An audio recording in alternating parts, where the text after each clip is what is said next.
یہ کون سا جذبہ تھا کہ حضرت ابراہیم علیہ السلام کو حکم ہوتا ہے کہ اپنی بیوی ہاجرہ کو اور چھوٹے بچے اسماعیل کو بیابان جنگل میں چھوڑ کر چلے آؤ.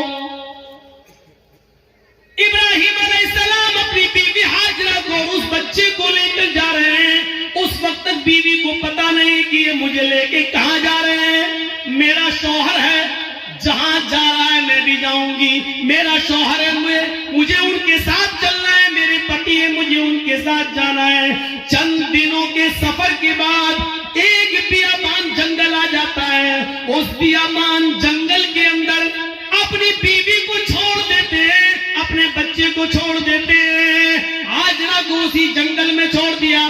اسماعیل جو ابھی اپنی ماں کا دودھ پیتے ہیں اسی جنگل کے اندر چھوڑ دیا.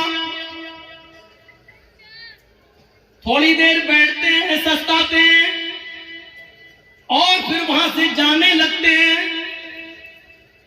اس منظر پر ذرا غور کیجئے میرے ساتھیوں, یہ منظر ہمیں کچھ اور بتاتا ہے. اس بیابان جنگل میں چھوڑ دیا. آج جس جنگل کو ہم مینا کے نام سے جانتے ہیں, مینا کی وادی کے نام سے جانتے ہیں, اس جنگل میں چھوڑ دیا ہے. آپ کو پہلے اس کی ایک کنڈیشن بتا دیں, آپ یہاں سے کلیہ چک تک جائیں گے, جگہ جگہ پر آپ کو بجلی کے پول ملیں گے, جگہ جگہ پر آپ کو بجلی کے کھمبے ملیں گے, آپ روشنی پائیں گے اور سیدھے کلیہ چک پہنچ جائیں گے. لیکن اس زمانے میں بجلی کے کھمبے نہیں لگے ہیں. دن میں بھی سائیں بیت رہی ہے.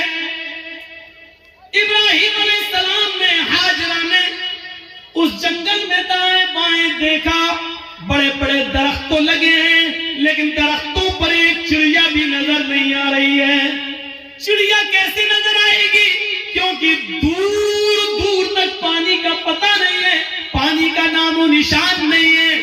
چڑیا بھی ایسے درختوں پر اپنے نیسٹ, اپنے گھونسلے بناتی ہیں جہاں آس پاس پانی ہو, وہ پانی پی سکے اور اپنے بچوں کے لیے اپنی چونچ میں پانی کھینچ کر لا کر اپنے بچوں کو پلا سکے. جب جنگل میں دور دور تک پانی نہیں تو جنگل میں ایک بھی چڑیا, ایک بھی پرندہ بھی نہیں دکھائی دے رہا ہے. سوچو, ایسے بیابان جنگل میں حکم ہوتا ہے کہ یہیں اپنی بیوی کو چھوڑ دو. حضرت ابراہیم تھوڑی دیر بیٹھتے ہیں, پھر وہاں سے چلنے لگتے ہیں. ہاجرہ نے دیکھا کہ ابراہیم جا رہے ہیں. یہاں تو کوئی دکان بھی نہیں کہ کوئی سودا لینے جا رہے ہو, یہاں تو دور تک کوئی سبزی فروش بھی نہیں دکھ رہا ہے کہ جس سے سبزی خریدنے جا رہے ہو. جب ان کو جاتے ہوئے دیکھتی ہیں, اپنے بچے کو زمین پر لٹاتی ہے, زمین پر, اور پیچھے پیچھے چل کے کہتی ہیں کہاں جا رہے ہو؟ ابراہیم علیہ السلام نے اس جملے کا جواب نہیں دیا. کہاں جا رہے ہو کچھ نہیں بولا, سیدھے اور آگے بڑھتے ہیں. بیوی نے کہا رے میں پوچھ رہی ہوں کہاں جا رہے ہو؟ ابراہیم علیہ السلام نے ابھی بھی جواب نہیں دیا. ابراہیم علیہ السلام سیدھے چلے چلے جا رہے ہیں, پیچھے مڑ کر دیکھنے کا نام نہیں لیتے. نہ بیوی کو دیکھ رہے نہ بچے کو دیکھ رہے, چلے چلے جا رہے ہیں. ہاجرہ نے اب پیچھے سے ان کا دامن تھاما, پیچھے سے ان کا کرتا پکڑا, پیچھے سے ان کا دامن پکڑ کر کھینچا اور کھینچ کر کہا میں کچھ پوچھ رہی ہوں کہ کہاں جا رہے ہو؟ حضرت ابراہیم علیہ السلام نے ایسے اپنی بیوی کا ہاتھ پکڑا اور اس کو یوں پکڑ کے جھٹک دیا اور آگے بڑھنے لگے. تب بیوی چیخ کر کہتی ہے اے ابراہیم کچھ تو بولو, کیا میں نے آپ کی بیوی ہو کر آپ کی کوئی نافرمانی کی ہے؟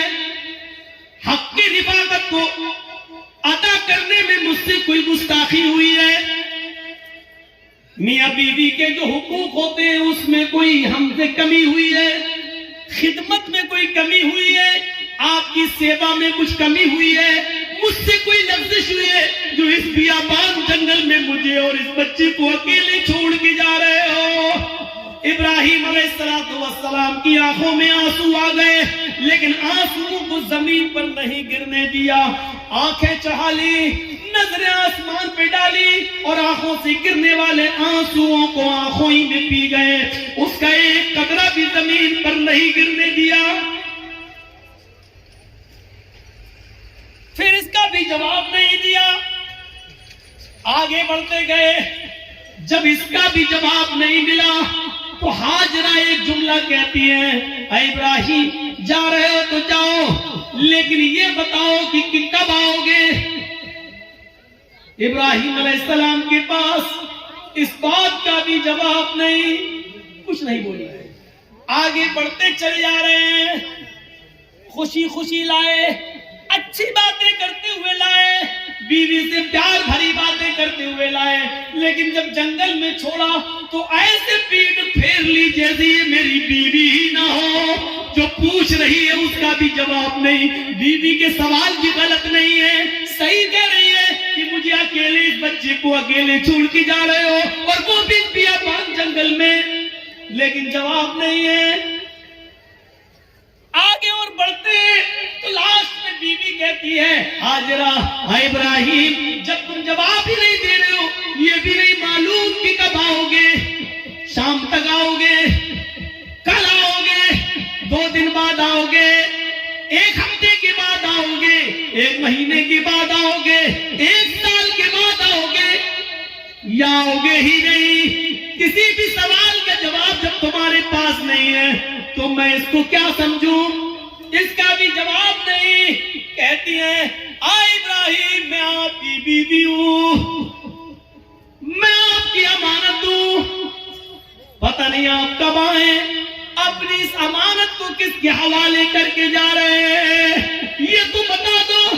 آپ 10 سال کے بعد آئے، 20 سال کے بعد آئے، 1 سال کے بعد آئے، 2 سال کے بعد آئے، اور اگر میں زندہ رہوں اور میری عزت و آبرو نہ بچ سکے، جیسے ایک بادشاہ نے میری عزت و آبرو سے کھلواڑ کرنا چاہا لیکن اللہ کی مدد کی وجہ سے وہ نہیں کر سکا، وہ اگرچہ سارا کی دوسری بیوی تھی اور اس کے بدلے میں پھر اس نے ہمیں بھی دے دیا ایک لونڈی کی شکل میں، جس کو آپ نے اپنی بیوی بنا لیا۔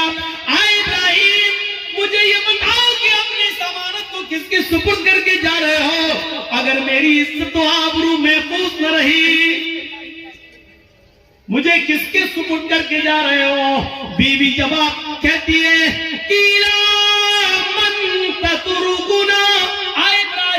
آپ نے مجھے کس کے حوالے کیا ہے؟ ہمیں کس کے ذمہ سونپ کے جا رہے ہو؟ اس امانت کا ذمہ دار کون ہے؟ جب ہاجرہ نے یہ کہا، قرآن کے الفاظ، اِلَىٰ مَن تَتْرُكُنَا، آپ نے مجھے کس کے سپرد کیا ہے، آپ نے مجھے کس کے حوالے کیا ہے؟ تب ابراہیم علیہ السلام اب اس کا جواب دیتے ہیں، لیکن ہاجرہ کی طرف دیکھ کر نہیں، بچے کی طرف دیکھ کر نہیں۔ اگر پیچھے گھوموں گا بیوی کی شکل دکھے گی، معصوم بچے کو دیکھ لوں گا تو کہیں بیوی کی اور بچے کی محبت میرے دل میں نہ آ جائے، اور پھر میں جس کام کے لیے اللہ کے حکم سے جا رہا ہوں اس کام سے کہیں میں رک نہ جاؤں۔ ایمانی طاقت دیکھیے، ایمانی اس طاقت کی وجہ سے وہ بیوی کو نہیں دیکھ رہے ہیں، بچے کو نہیں دیکھ رہے ہیں۔ بیوی کی محبت ہے، بچے کی محبت ہے، لیکن ایمان کی طاقت دیکھیے، کیا کہتے ہیں، نہ بیوی کو دیکھنا گوارا، نہ بچے کو دیکھنا گوارا، اور بیوی کہہ رہی ہے کہ مجھے کس کے سپرد کر کے جا رہے ہو؟ اس جنگل میں تو چڑیاں بھی نہیں ہیں، ہمیں اس جنگل میں رات ہوگی، خطرناک جانور بھی تو آ سکتے ہیں، میرا کیا ہوگا؟ مجھے بتاؤ، مجھے کس کے سپرد کر کے جا رہے ہو؟ ابراہیم علیہ السلام نے قدم آگے بڑھاتے بڑھاتے چلتے چلتے جواب دیا، اللہ، آئے میری بیوی، میں نے تجھے اور تیرے اس بچے کو، میں نے تجھے اور اپنے اس بچے کو اللہ کے سپرد کر دیا، اللہ کے حوالے کر دیا ہے، یعنی اللہ نے مجھے چھوڑنے کا حکم دیا، میں نے اللہ کے حکم سے تجھے چھوڑا، اس بچے کو چھوڑا، میں کہاں جا رہا ہوں مجھے پتا نہیں، اللہ جہاں لے جائے گا میں جاؤں گا، جو حکم دے گا میں کروں گا، کب آؤں گا اس کا بھی کوئی پتہ نہیں، جب تک اس کی اجازت حکم نہ ہوگا میں نہیں آؤں گا.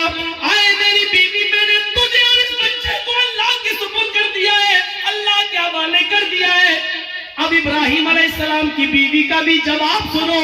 جب دیکھ لیا کہ میرے شوہر نے مجھے اللہ کے سپرد کر دیا تو اس کے ایمان کی کیفیت دیکھو.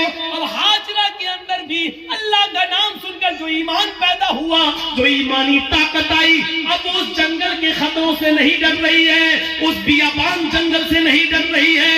اس جنگل کے اندر رات میں کتنے خطرناک جانور آئیں گے ان سے نہیں ڈر رہی ہے. ابراہیم سے کہتی ہے جب آپ نے مجھے اللہ کے سپرد کر دیا, اللہ کے حوالے کر دیا, جائیے اب آپ کو رکنے کی ضرورت نہیں ہے. اِذَا لَا يُضِيعُ اللَّهُ أَبَدًا. اے ابراہیم میری طرف سے اور بچے کی طرف سے بے فکر ہو جائیے, چنتا مت کریے, گھبرائیے نہیں. اللہ ہم کو ضائع نہیں کرے گا, اللہ ہم کو برباد نہیں کرے گا, اللہ ہمارا نقصان نہیں کرے گا, کیونکہ آپ نے مجھے اللہ کے حوالے کر دیا ہے, اللہ کے سپرد کر دیا ہے. یہ ہوتی ہے ایمان کی طاقت جو آج ہمارے اندر نہیں ہے. یہ ایمان جب ہمارے اندر نہیں ہے تو ذلت تو آئے گی, رسوائی تو آئے گی. اللہ نے اسی ایمان کے بارے میں کہا تھا وَلَا تَهِنُوا وَلَا تَحْزَنُوا وَأَنْتُمُ الْأَعْلَوْنَ إِن كُنتُم مُؤْمِنِينَ. ہم عزت دیں گے, بلندی دیں گے, لیکن ایمان پہلے پیدا کرو اپنے اندر, مومن بن کر دکھاؤ. ہاجرہ نے مومنہ بن کر دکھایا, ابراہیم نے مومن بن کر دکھایا تو اللہ کی مدد بھی آئی اور بلندی بھی ملی. اب دیکھو اللہ کی مدد کیسی آتی ہے جب ایمان ان کے اندر پیدا ہو گیا. ابراہیم نے اپنے ایمان کا حق ادا کیا, ہاجرہ نے بھی ایمان کا حق ادا کیا. ابھی تک پیچھے دوڑ رہی تھی کہ بتاؤ میرا کیا ہوگا. لاسٹ میں کہتی ہے کہ مجھے کس کے سپرد کر کے جا رہے ہو؟ جواب ملا اللہ کے.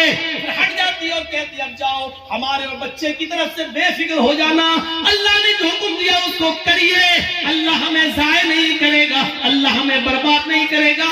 وہ اس بیابان جنگل میں رک جاتی ہے, اسی جنگل میں رہنے لگتی ہے. غور کرو کہ اس جنگل میں 2 یا 3 دن کے لیے ہی پانی تھا, 2 یا 3 دن کے لیے ستو تھا, اس کے علاوہ ہاجرہ کے پاس کچھ نہیں تھا. ستو ختم ہو جاتے ہیں, پانی ختم ہو جاتا ہے, کوئی قافلہ بھی وہاں سے گزرتا نہیں ہے. کیوں کوئی قافلہ گزرے گا؟ کوئی بستی بھی آباد نہیں ہے, دور دور تک پانی کا پتہ نہیں ہے. میں ماں ہوں, 2-4 دن بھوکی پیاسی رہ سکتی ہوں, لیکن یہ معصوم بچہ ہے جو میرا دودھ پیتا ہے, جب مجھے کچھ ملے گا نہیں تو دودھ بنے گا کیسے؟ میں کھاؤں گی تو دودھ بنے گا, جب دودھ بنے گا تو بچہ پیے گا. میں پیاسی ہوں, 2-4 دن رہ سکتی ہوں, لیکن بچے کو پیاسا کیسے رکھا جا سکے؟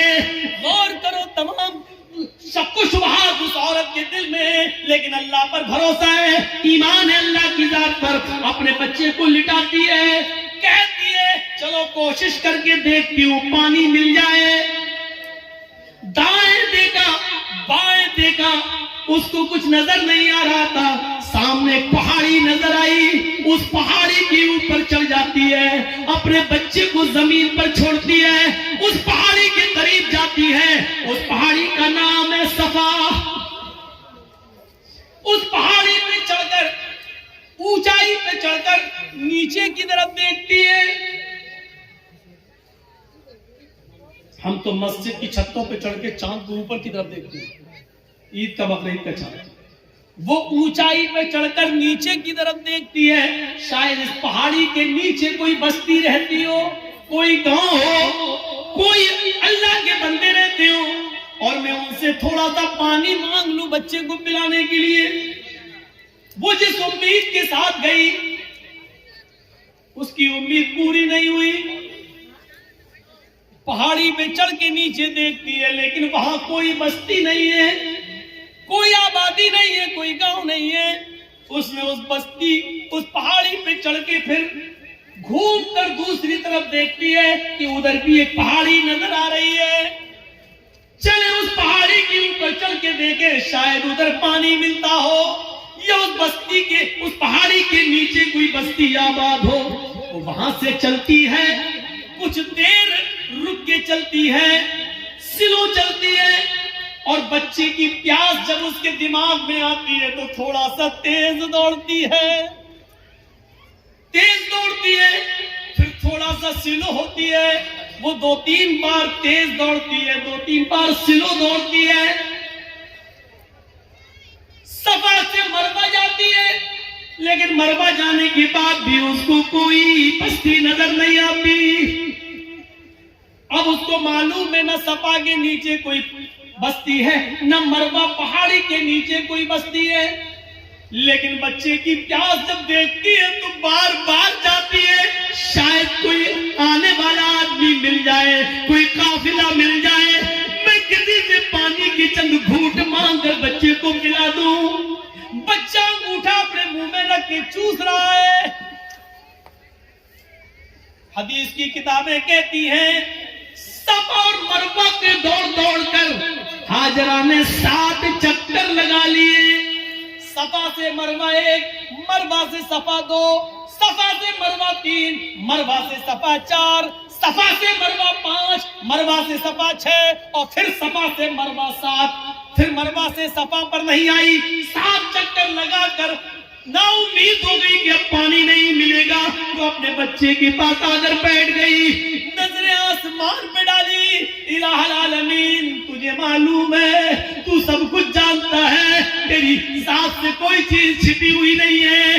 3 دن پہلے جب میرا ہسبینڈ، میرا شوہر جا رہا تھا، میں نے اس سے پوچھا مجھے اور اس بچے کو کس کے حوالے کر کے جا رہے ہو؟ اس نے کہا اللہ، اللہ کے حوالے، الہ العالمین میرا پتی مجھے تیرے سپرد کر کے گیا ہے، اس بچے کو تیرے سپرد کر کے گیا ہے، میں نے بھی یقین دلایا اللہ مجھے ضائع نہیں ہونے دے گا، الہ العالمین میں نے آج تک اپنے پتی کی امانت میں خیانت نہیں کی ہے، میرے پتی کا یہ بیٹا، میرا یہ بچہ آگے چل کر دین کی خدمت کرے گا، میں نے دین کے لیے وقف کر دیا ہے، اے اللہ میرے اس بچے کے لیے غذا کا انتظام فرما دے، پانی کا انتظام فرما دے۔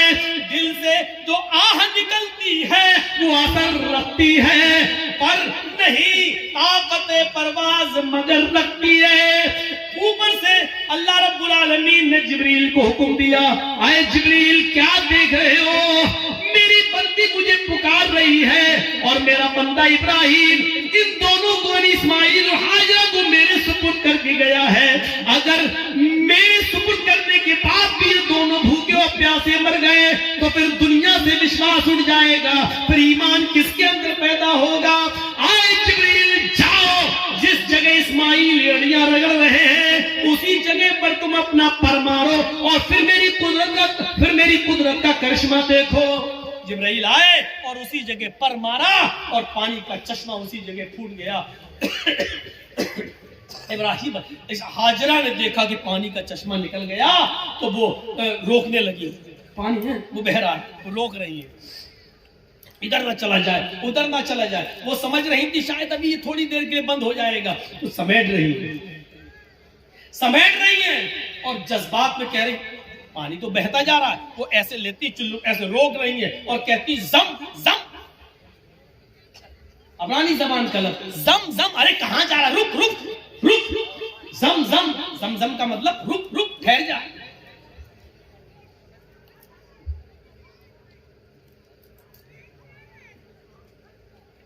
ٹھہر جا، رک جا، کہاں جا رہا، رک۔ یہ زمزم کا لفظ بھی اللہ کے رسول کو اتنا پسند آیا کہ آپ نے زمزم کے لفظ کو زمزم ہی رہنے دیا، اس کے لیے کوئی عربی کا لفظ استعمال نہیں کیا۔ پانی نہیں رکتا تو انہوں نے منڈیر باندھ دی، وہی مٹی سے اکٹھا کر کے ایسے بناتی چلی گئی، منڈیر باندھ دی۔ اللہ کے نبی نے ایک بار خطبہ دیا تھا اور کہا تھا اللہ ہاجرہ پر رحم فرمائے، اگر ہاجرہ نے منڈیر نہ باندھی ہوتی تو اللہ اس پانی کو پوری دنیا میں پھیلا دیتا، اور جو چیز پوری عام ہو جائے تو اس کی قدر کم ہو جاتی ہے۔ آج دیکھ رہے ہو نا ہمارے ملک میں بھی بہت سے لوگ ایک پانی کی پوجا کرتے ہیں، گنگا جل، لیکن چونکہ وہ اتنی زیادہ تعداد میں ہے کہ اب اس کی کوئی قدر نہیں رہ گئی ہے، باقاعدہ گورنمنٹ کو گنگا کی صفائی کے لیے پیسہ دینا پڑتا ہے، اور گنگا کی صفائی کی وجہ سے سرکاریں بدل بھی جاتی ہیں، اس نے گنگا کا خیال نہیں رکھا ہے، اور کبھی کبھی گنگا کا نام لے کر لوگ ووٹ بھی مانگتے ہیں. نہ مجھے آپ نے بلایا ہے نہ میں آیا ہوں, مجھے ماں گنگا نے بلایا ہے. اس طریقے سے لوگوں کو بھاوک کر کے ماں گنگا کو ماں کہہ کر اس طریقے سے لوگ اس کو نیلام بھی کرتے ہیں. اس طریقے سے دیکھا جائے تو اس طریقے سے آج اس پانی کی کیا قدر ہے. لوگ اس میں پیشاب بھی کر رہے ہیں, پائخانہ بھی کر رہے ہیں, لیٹرین بھی کر رہے ہیں, سب کچھ ہو رہا ہے اس کے اندر. اسی لیے اس کی صفائی کے لیے پیسہ مانگا جا رہا ہے, یہ کیا جا رہا ہے, وہ کیا جا رہا ہے. لیکن زمزم کو دیکھ لو آج کتنی قدر کی نظروں سے دیکھا جاتا ہے. آج بھی سعودیہ میں ہونے کے باوجود بھی آپ دیکھ لیجئے اس پانی کی کیسی قدر ہے, اس پانی کی عزت کیسی ہے. اور اس پانی کی خصوصیت یہ ہے کہ جو لوگ 5 سال پہلے حج کر کے آئے ہیں اور زمزم لے کے آئے ہوں گے, آج بھی ان کے گھر میں زمزم اگر 5 سال پرانا بھی رکھا ہوگا تو اس میں نہ تو کیڑے پڑے ہوں گے نہ جراثیم پڑے ہوں گے. یہ ایک کیفیت, یہ ایک کشش ہے اللہ رب العالمین نے اس پانی کے اندر. یہ جیتا جاگتا معجزہ,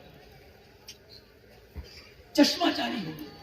ایمان تھا تو اللہ نے عزت بھی دی, ایمان تھا تو اللہ نے بلندی دی. ایمان کی طاقت ہونی چاہیے. اور اتنا ہی نہیں, اب آپ کہو گے کہ حاجرہ کو عزت کیا ملی؟ عزت نہیں ملی. وہ حاجرہ جو ایمان کی طاقت کی وجہ سے ابراہیم کو چھوڑ دیتی ہے اور اپنے بچے کے لیے پانی کی تلاش میں صفا سے مروہ کے چکر لگاتی ہے. 7 چکر لگائے. میں نے کہا تھا شروع میں, کبھی سلو دوڑتی ہے, کبھی تیز دوڑتی ہے. اللہ کے رسول صلی اللہ علیہ وسلم نے حج کا رکن بنا دیا ہے, صفا اور مروہ کے چکر لگاؤ. جب تک تم صفا اور مروہ کے چکر نہیں لگاؤ گے نہ تمہارا حج مانا جائے گا نہ تمہارا عمرہ مانا جائے گا. اور عورتوں کے لیے تو خاص کر دیا کہ تم تو سینہ تان کر اکڑ کر تیز نہ دوڑو کیونکہ تمہاری بے پردگی ہوگی.